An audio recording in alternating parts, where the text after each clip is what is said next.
Hey everybody, thanks for watching this video. Just a heads up, it is called the 3-cut method, not everything that I call it, which is 3-point cut or 3-point method. It was my first time using the method and I used the tools that I had and it was successful. The biggest and it was just successful. Not tearing the bark on this lilac tree was what I was after, and it worked so smoothly. You'll see that in the video. So just a heads up, I thank you again for watching, and you try it yourself using whatever tools you have. It's your garden, and you can call it anything you want, but when you want to know what it really is, look up the 3-cut method. So thanks guys for watching. Morning guys.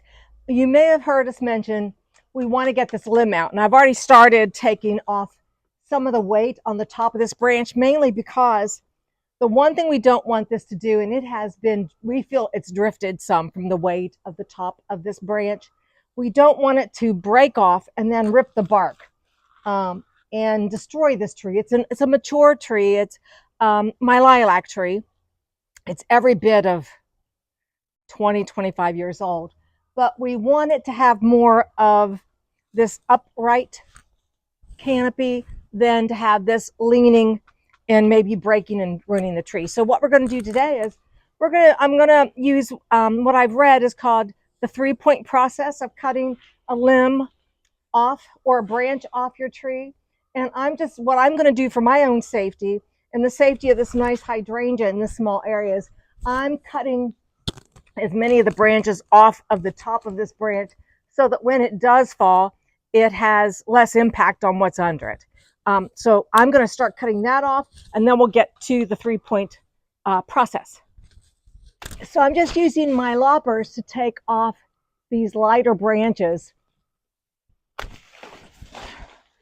which will help it in the end, I think.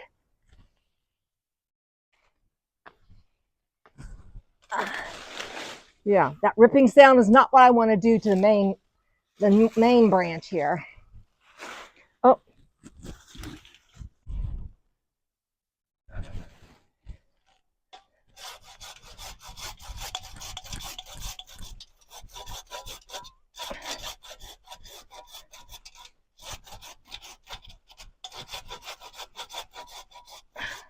All right, so I got that last branch off. And now we'll talk about what I've learned about the 3-point cut. To keep this branch, if I cut it right now, there's a good chance that this would just fall and rip and tear the bark here. So what they say to suggest is, no, they don't suggest, they tell you to do this, about a foot out, you're going to do what they call the undercut, which is all about preventing the bark from tearing, and by not tearing the bark, you won't allow bacteria and disease to get into your tree. So you're going to come out about a foot from the tree, go in a third deep to cut through the bark.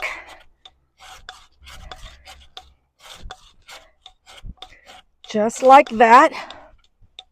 And then just above this part of the tree, just above the undercut, you're going to come in and you're going to cut this off right above that cut, and hopefully it will not rip and tear the bark.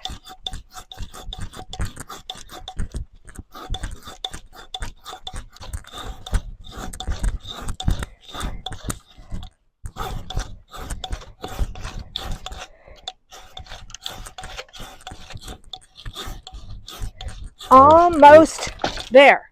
Look at that. So what that third cut did, you can see this really well. Yeah, it stopped it broke right there. off. Otherwise, it would have probably... It would have pulled that bark off. Yeah. And I didn't hit the hydrangea. But good for you. That is... Feel good about yourself? I feel good about myself. Now, if you're a small backyard gardener like I am, any other of this tree that be taken out, I would call my arborist. I would call Johnny, or the willow tree. But on my small trees that are in the garden, I feel confident now, although I'm not done. How cool was that? It did not rip the bark, and that's my biggest fear with the whole branch. And how does it look already? It looks taller. Looks taller, yeah. Yeah. So now all you do is you get in here and cut this bottom branch off. And we know that it won't rip the bark. Well, hopefully. Well, I don't think it will because there's no weight. There's no weight.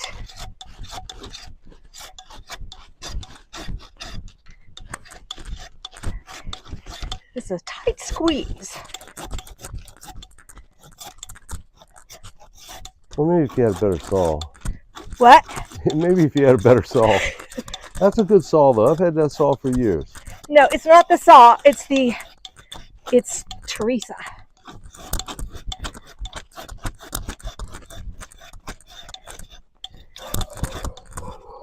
You're almost there, girl. I know.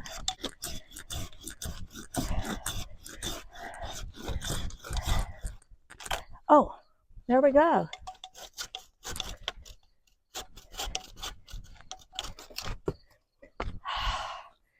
All right. Success.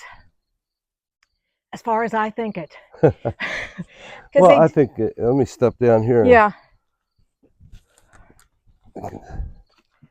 kind of see the before and after. Yeah. I know they were talking about, you know, not getting it close to the collar and not carrying it off. And there's a good chance if I had something to cut this a little closer, I should and would. Do you see what I'm talking about? I do, but next time John comes down here, he can chop that off for us. Yeah, or I may continue on and try and get that little block off.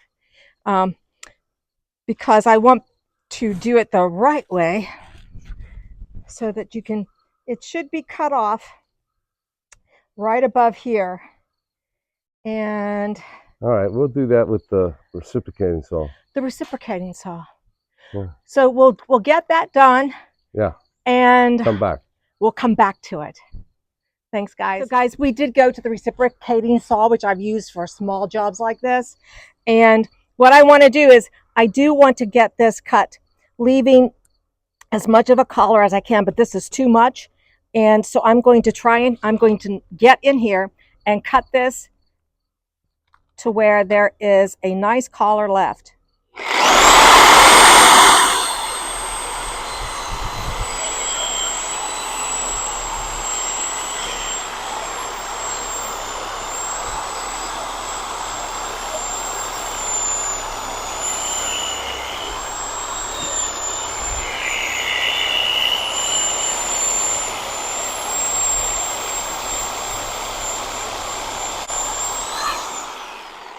There, now that is what I was looking for. A nice smooth cut. You've got this collar left. Yay. Now, will you put anything on that? No.